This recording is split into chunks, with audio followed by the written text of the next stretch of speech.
Welcome back to Autism Live. We have joining us on the phone and via Skype right now, Alex Plank. He is a regular here on the show with us. We're always thrilled to have him back with us.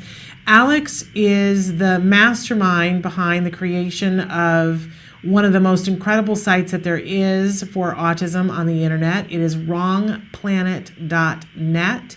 And Alex is often the person that I run to when I need some help getting my brain adjusted around some things that happen. And I called Alex to have this conversation because, as we spoke a little bit about on the show yesterday, Autism Speaks has changed its mission statement. And of course, Autism Speaks is an organization that has a lot of controversy swirling around it, but they changed their mission statement, took some words out, added some different words, and I wanted to get Alex's opinion.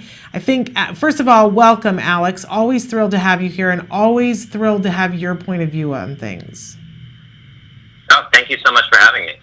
It's always a thrill. And I expressed to you this morning that I don't know quite what to feel because I'm in that gray area where I have a 13-year-old son who is perfect in my eyes, and I wouldn't change a thing about him. And while there are things about him that are frustrating for him sometimes, and there are things about him that are frustrating for other people sometimes, right. He's perfect, and I wouldn't change a hair on his head. And I adore him exactly the way he is. And I'm getting my head more around being a parent of an adult who's on the autism spectrum.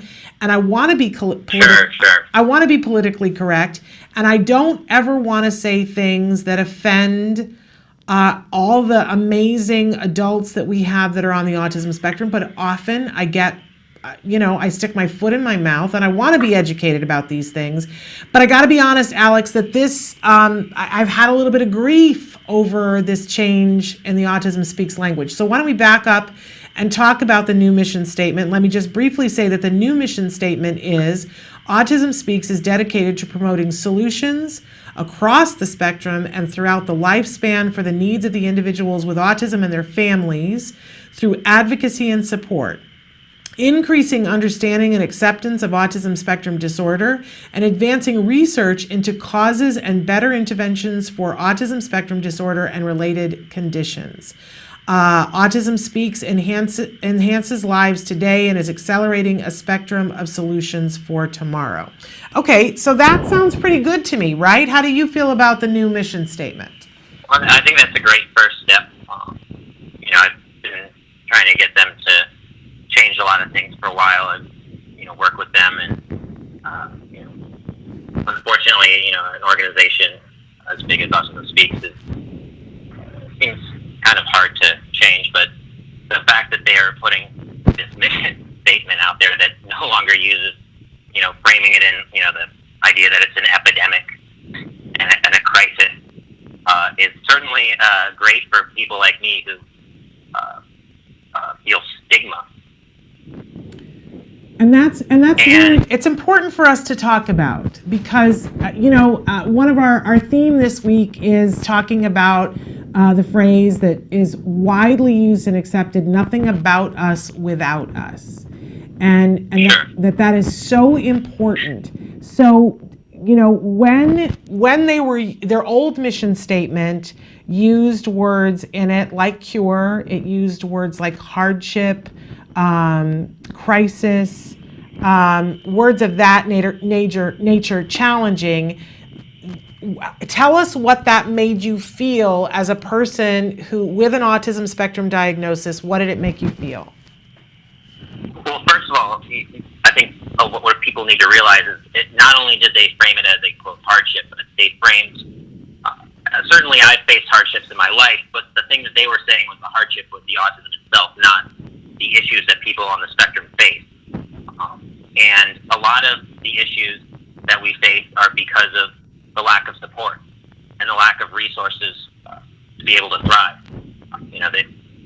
So many adults are unemployed, have trouble in getting jobs, have trouble keeping jobs because there is an awareness out there that shows what they can do, and also there aren't programs that can benefit not only individuals, but the companies they work for. I mean, there are plenty of examples of companies creating programs now to hire autistic individuals, and not only is it great for autistic people, but it helps the company's bottom line. So this is not just a charity thing where they're trying to help autistics. It's something that actually improves their company, because autistic people do have a lot of traits and a lot of assets that companies can tap into and become more profitable by taking advantage of. Absolutely. But by framing something as a global health crisis, an epidemic, using terms that are what we use to describe things like Ebola, it certainly doesn't people like me and anyone really feel accepted or feel like they're going to be able to get a job or do something. And that's the part that I want to focus on. I think as a person and for our community, I want to focus on that when you heard those words, that it made you feel not accepted, because for you personally, there is no, the autism starts here and ends here. You are a whole person, and stop me if I'm getting any of this wrong. And autism is as integral a part of you as anything, correct? Well, sure, but it's not just about how I feel. It's about how other people perceive individuals on the spectrum. There's a lot of discrimination against individuals on the spectrum because of the fact that this is seen as, and there's a lot of people that are, instead of treating us with respect and just treating us like normal human beings that we are, they treat us with pity, and there's this sense of othering that comes from the fact that we're being seen as a global health crisis.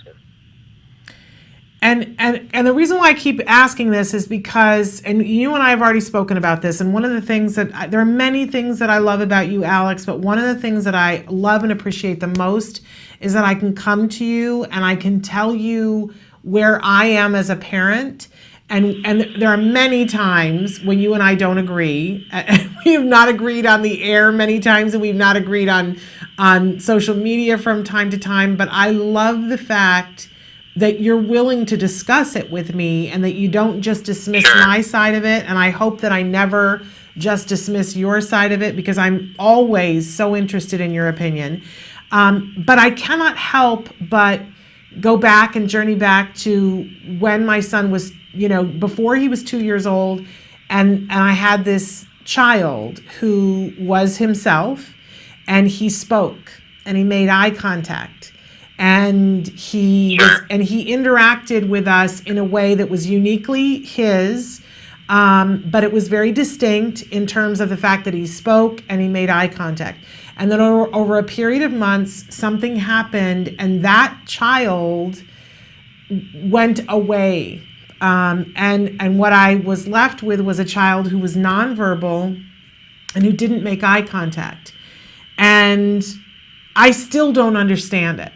I still, to this day, don't understand exactly what happened, and there's no doctor who can tell me exactly what happened. But, months later, what we arrived at was that this was autism. And so, yes, go ahead. You wanted to add something? Can I just address that? I mean, yeah. So here's why I think what I'm saying is so important. By framing autism as a epidemic that we need to wipe out, that would mean that the organization is focusing on research that doesn't help him, and it won't help him, because by the time that research has any sort of benefit, he's going to be much older, and what he needs is support. And as you mentioned to me earlier, he is a kid that did get a lot of support, and that's why he's so successful as he is today. But what we need is to focus on dealing with those supports now.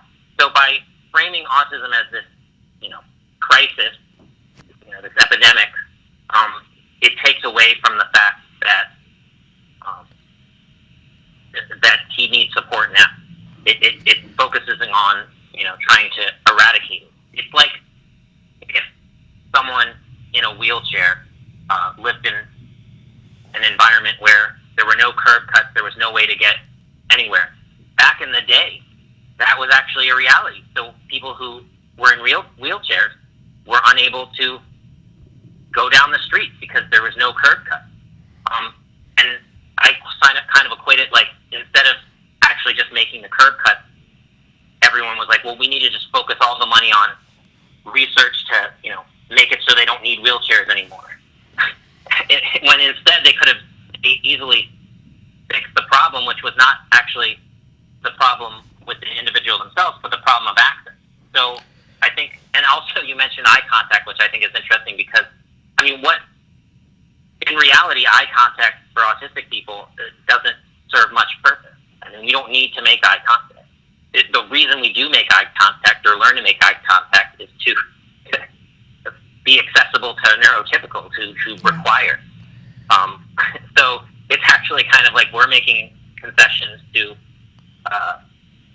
neurotypical people, whereas, they could also be making concessions not to worry about the eye contact. Yeah. And because in reality, eye contact is not necessary if you really think about it. No, and I this is why I struggle though, Alex, because and you and I spoke about this earlier, that now that my son is at the age of 13 and I know him to be who he is, and there are things that are uniquely him that I think are gifts that he has a way of looking at things that I know or at least I feel very strongly come from having autism, that he looks at things and it's a gift to us. So I am able to see the blessings. And I said to you, if somebody walked up and said, we can take away the autism completely right now, right here, and it's safe, at this age, at this time in his life, I would not allow someone to do that because I would be afraid that I would lose my child's personality, and I want him exactly as he is. But when he was 3 and he wasn't able to speak, if somebody had offered that to me, or somebody had said, we can make it so that this doesn't happen to your child, and that he won't go through all these difficulties that he's going to go through for the next few years, I would have chosen that. I absolutely would have. And I know that there are many parents who are out there with children who are nonverbal, have not yet been able to be potty trained, and the children are unhappy, they're hitting themselves, and I know that they are not yet at the place where, because they don't have the benefit of the point of view, and they don't have the benefit of having had the support and services that I have had, right? So that they're not seeing it as a blessing yet. Well, I think that's part of the problem and part of the reason that messaging is so important. When parents hear about autism, before they research it, they hear words like crisis and epidemic. And what message does that send to parents? But I think we're already there, Alex. I like, nobody had to tell me I was in crisis when my child was 3. I knew it. I knew that we were in, as my husband called it, a poop storm, but he didn't use the word poop. Because I was being hit and I was being bit. I had bite marks all up and down my arms. And my child would run out into the street. We were in a crisis in that moment. But is it, when parents talk about that, is it that also makes you feel like we're stigmatizing you? If you're just telling me what your kid is doing, I don't see that specifically. But saying it's a crisis, the autism is not an epidemic, it's not. So, why would you want to add to parents already? Clearly, you were, things you were going through were very hard for you to deal with. If you also are hearing constant messaging on the media that it's an epidemic and a crisis, that only adds to your fears and doesn't help you in any constructive way. And it's also just not accurate because it's not an epidemic. I agree with you. I think that people misuse the word epidemic, but do you agree that more children are being diagnosed with autism than ever before? Yeah, that's a fact. There's no... Well, not everybody agrees with that, though, Alex. There are people who say, well, maybe I should clarify. there are people who say, yeah, maybe more kids are being diagnosed, but there aren't more kids with autism than there were 20 years ago. There's just more Right, more right. kids And being diagnosed. I think that is something that seems to be pretty clear. I think that autism has always been here. Steve Silverman's book Neurotribes goes through the history of it and the fact that these kids have always been here and that they just weren't getting services and were being institutionalized and not getting the support they needed. But so you agree then, you just think that more kids are being diagnosed, that there aren't more of them than there were at one time. Well, I mean, there's more people in the world. Yeah. But I mean, I don't. But percentage-wise, there's a rise in the percentage. Yeah, exactly. I don't think there's a rise in the percentage of people who are autistic. Okay. I have to say that I disagree, and maybe that's where part of the problem is that I do think that there are more instances, and it's a spectrum. I think that. Well, I mean, you don't have any. But the problem is that the reason you think that is because there's more people being diagnosed, and now there's awareness. I mean, if you go back in time, the kids that you would have thought about were being sent off to institutions when they were very little and weren't being talked about, and the parents were pretending, that a lot of parents felt so much shame that they pretended that the kid didn't exist. So, I mean, how would you know that there were? Yeah, I mean, I agree with part of that statement. I agree that there have always been people on the autism spectrum that weren't being diagnosed. I agree with that wholeheartedly. I think that many of them, I think about it's just that we have studies that have looked into cultures and looked into countries where autism is not treated and not diagnosed, and we've found that the diagnosis rate there is virtually non-existent. And if you ask the parent there, autism was a common thing, everyone would say no. Yeah. And yet the studies that we found where we actually go into these countries, I believe South Korea was one. Dr. Grinker, who's an anthropologist at GW, did a study there and found that the rate is actually just as high as everywhere else. It's just that people don't realize it exists because there wasn't as much of a recognition. So the idea that it's increasing in actuality, I think, is something that most studies out there have not found to be the case. Well, I'm a former teacher, and I can remember being a high school student, and the guy who was the valedictorian of my high school graduation class, I have no doubt whatsoever that he was your textbook Asperger diagnosis. I don't think he ever got that diagnosis, but looking back, he, absolutely brilliant.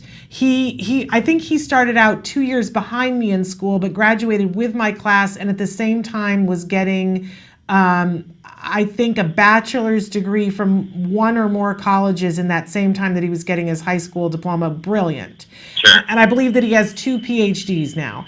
But socially, like, he, really, really, I can remember sitting in a Spanish class with him, and somebody was saying to him, at the time in Spain, a movie ticket, the first 2 rows you could buy, and it was cheaper than any row behind. And she said to him, the teacher said to him, why would that be? And he said, that makes no sense whatsoever. You want to be closer to the screen, not further away from the screen. And she said, well, no, stop and think about it logically. And then she explained to him that in a movie theater, you'd have to look up and that it would hurt your neck. And he rejected it, and because he had these very black and white rules about what he knew about going to the theater. So I have no doubt whatsoever. But when I think about everybody, because I don't think, honestly, though, I mean, I think maybe a teacher, it might hurt a teacher's neck who's much significantly older, but a high schooler's neck's probably not going to hurt looking at a screen. But she was asking him to look at. She was asking him to look at why Spain would have made those tickets cheaper. And he was giving a lot of the same logic that you're giving. And she was saying, but think about it from a social perspective. And he, I totally got it. And he didn't. And I remember thinking, I know he is so much smarter than me. Why is he not understanding why society does this? Even if logically it doesn't make sense. Why did society say that the tickets, because the fact was that the tickets in the first row were cheaper. And so she was trying to get him to see why society made that rule. But I'm just using that as an instance. I would assume, though, that it was based on demand, which is economics, and not really based on, you know what I mean? Like, most people don't want to sit in the front row. Exactly. So exactly. So to fill those seats, they make them cheaper to actually fill them.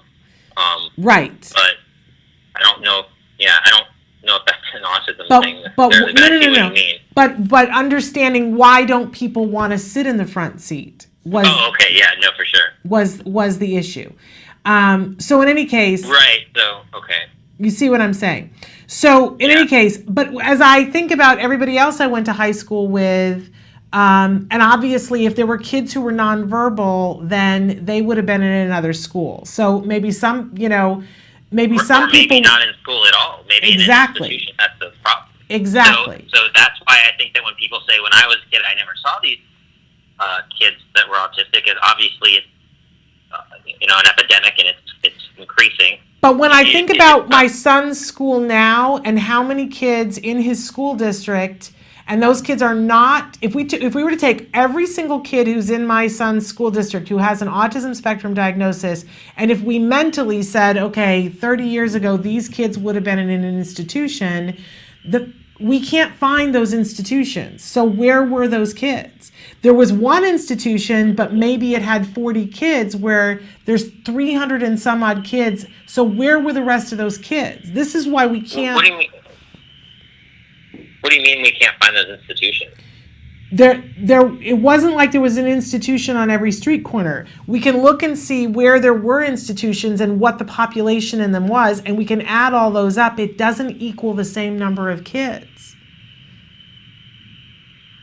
I don't know if that's necessarily true. Well, I mean, there's been people who there's significantly less institutions now. Right.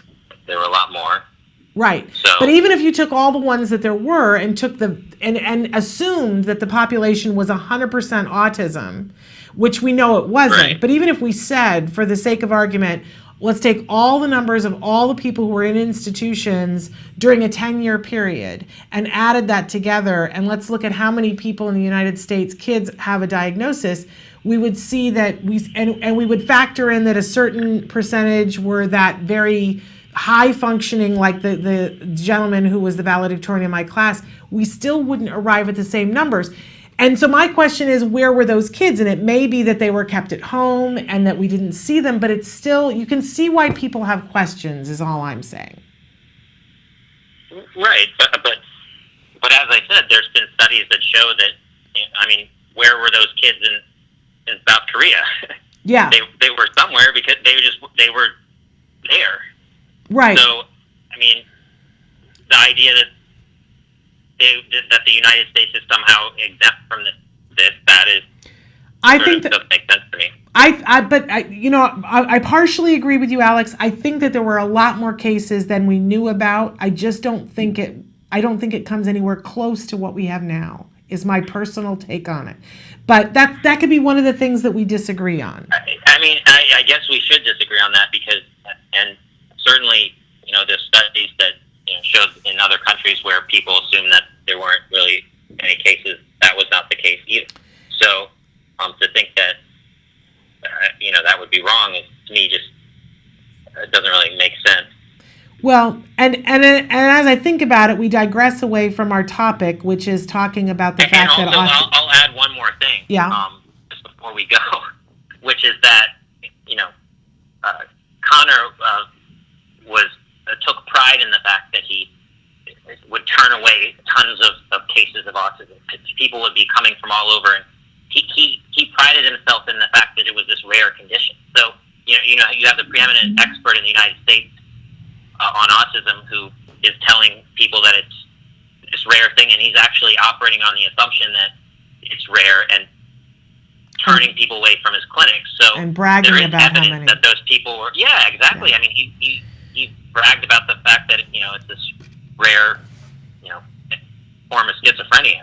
So Yeah, well, I'm not a fan of his, so I mean, I is don't. anybody, right? So that's another reason. So you have professionals, and including the preeminent expert who prides himself on being the preeminent expert on autism, saying that it's very rare. So obviously you're going to have them diagnosing the kids with other things. Well, as I always say, Alex, I think it's so important. I do subscribe to the nothing about us without us. I do think it's important, and I do try to touch base with you and so many of my other friends who are adults on the spectrum to do a reality check to see where I am, because it is never my intent. There's been so much discussion in this last week about ableism.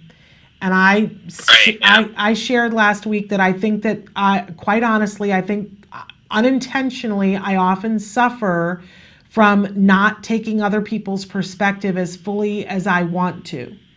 And I think it's something that we should all be aware of and think about. How are we ableists, and when are we ableists? And I think a lot of, and I'd love to talk about ableism if we have time, because I think that's certainly an important issue here. Yes, go for it. Well, first of all, I think that there's a few different types of ableism. First of all, you have this unfortunate trend of a lot of news organizations writing stories about autistic people and not interviewing a single autistic person. You have this thing that people call, quote, inspiration porn, which is where they find, where there's a news story about an autistic person doing something extraordinary, which if their autism wasn't in the story, it would not be newsworthy. So it's like, oh, well, this guy became valedictorian in his high school class, or homecoming king or something. Yeah. Let's say he became homecoming king, and the only reason CNN writes about that is because he's autistic.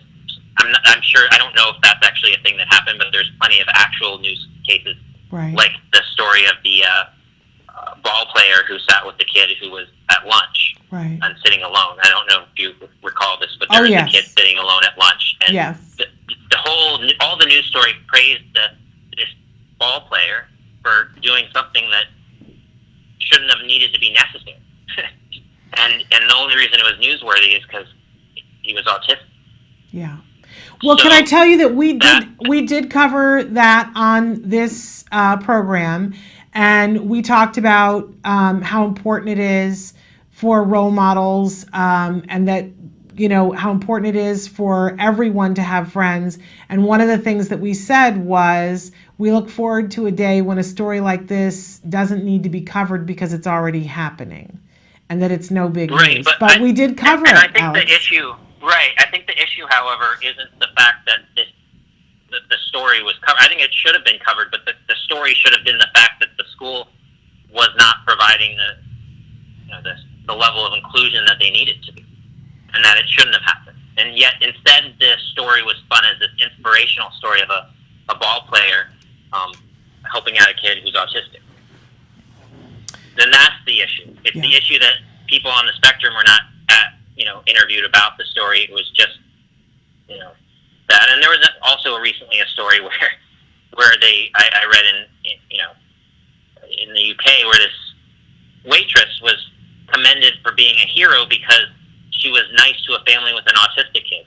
And yeah, I'm sure a lot of waitresses might be rude when you have an autistic kid who's being loud and, some might say, quote, disruptive.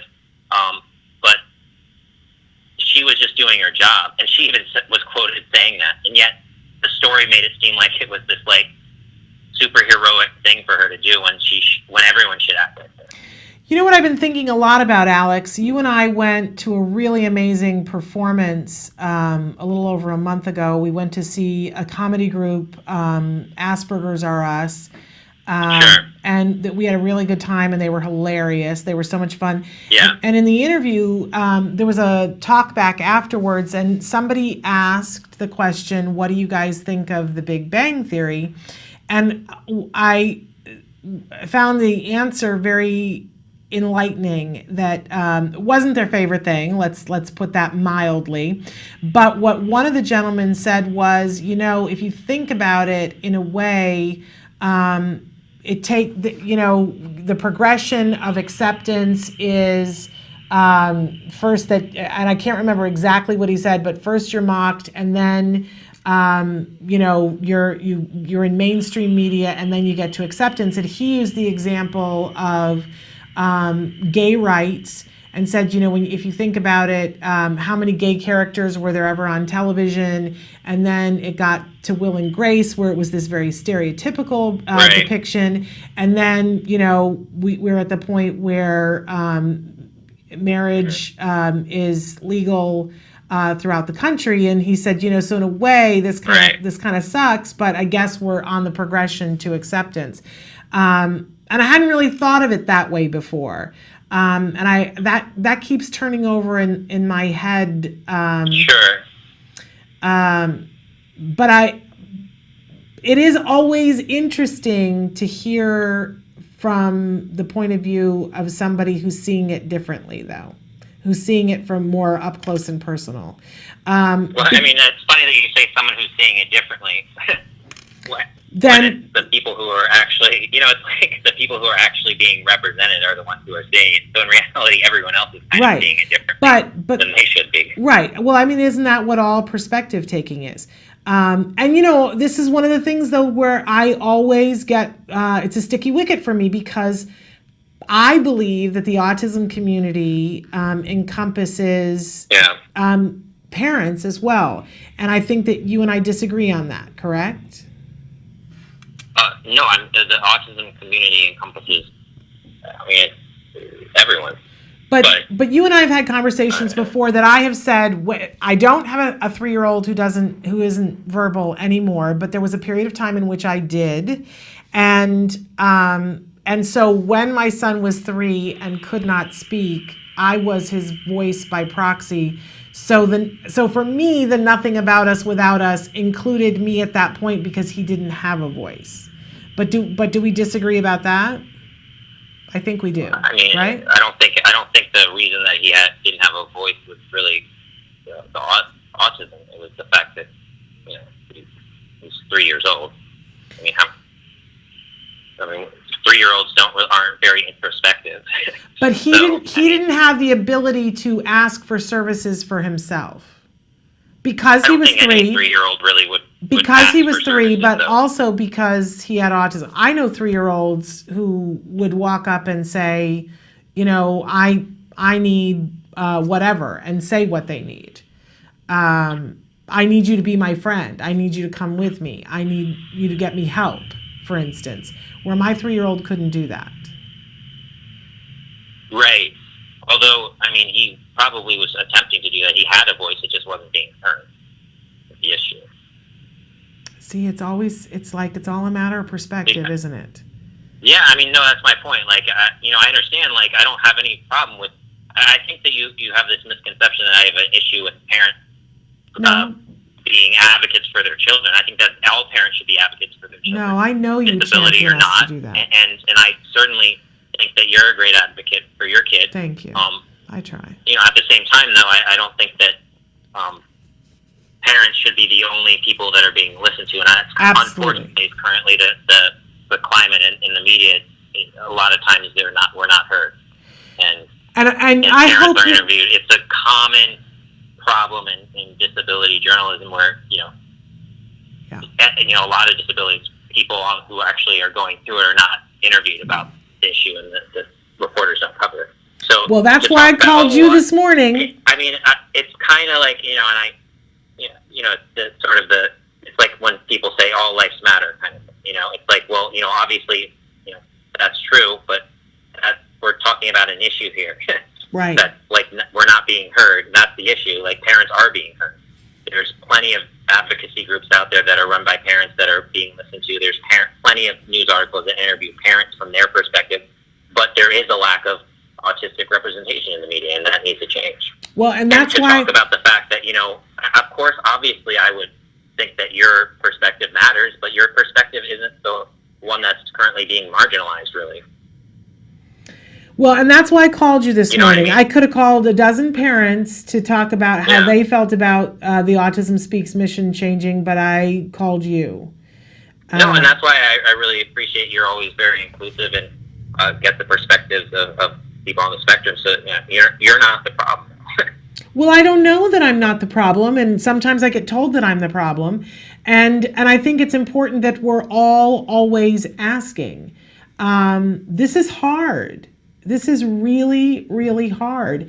And I think it's hard for everyone because honestly, as I say to you, and I said it 8 times already, I don't ever want to offend. But if I don't know what offends, and if I don't get it, and if I don't ask questions, how will I ever know? And if I don't listen to what comes back, how will I ever know?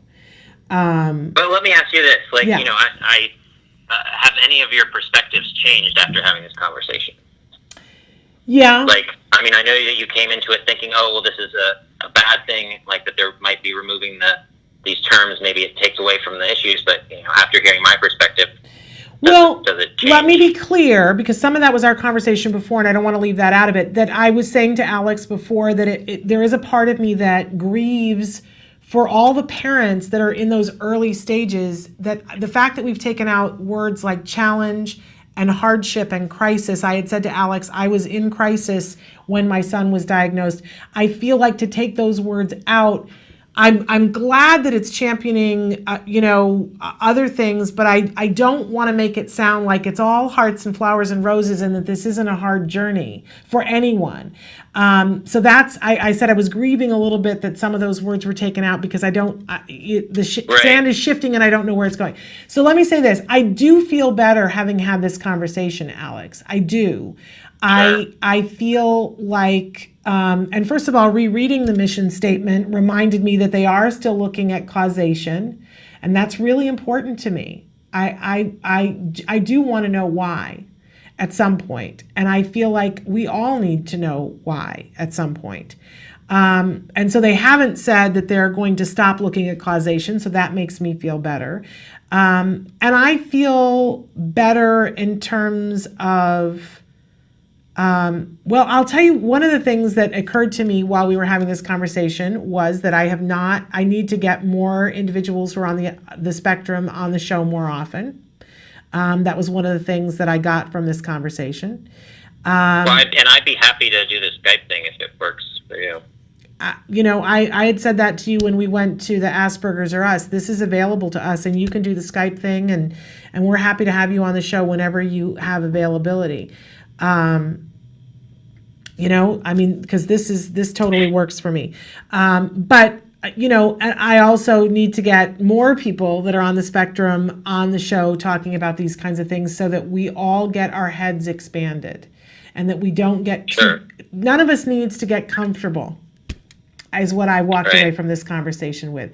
That I sort of want the cheap way out, which is I want for you to just give me a bunch of words that I can use and a bunch of words that I can't use so that I don't make you feel bad, right? But that's the cheap way out. What the more expensive way is that I really need to be able to sharpen my perspective taking skills, put myself minute by minute in other people's shoes, not just yours, but other people's shoes, and try to understand. And that's hard. It's really hard. But that's what I want to do as a parent because I want to understand my son. I want to understand the challenges that he does face, and I want to celebrate him and who he is. I was not in that space in the first 3 years after he was diagnosed. And I think it's unrealistic to expect every parent to be able to get there in the first 3 years. And I totally agree that, that's an issue because, I think that is an issue of the way that society views disability, and that's obviously not something that can change overnight, but the only way to change it is to remove the stigmatizing language, to remove this view of autism as being But a crisis. I want to And go provide one those further, supports so you though. don't feel like you're in a crisis. You know, But I mean, because there are people who if are you had watching. more support and I'm sorry, I don't mean to interrupt. But there are people who Yeah, are sure. watching who didn't get the support that I got, though, Alex. And that's my point. Yeah. That's my point. I think that's the issue here. I think that is why we don't want to focus on acting like, oh, well, let's just call this a global health crisis and try to raise money for science that doesn't help anyone today, and there's no money for services Okay. and actually provide those services. So there isn't this idea that can we autism say is this negative thing, you know? Can we say, though, that there is a global health crisis in terms of getting enough support to people?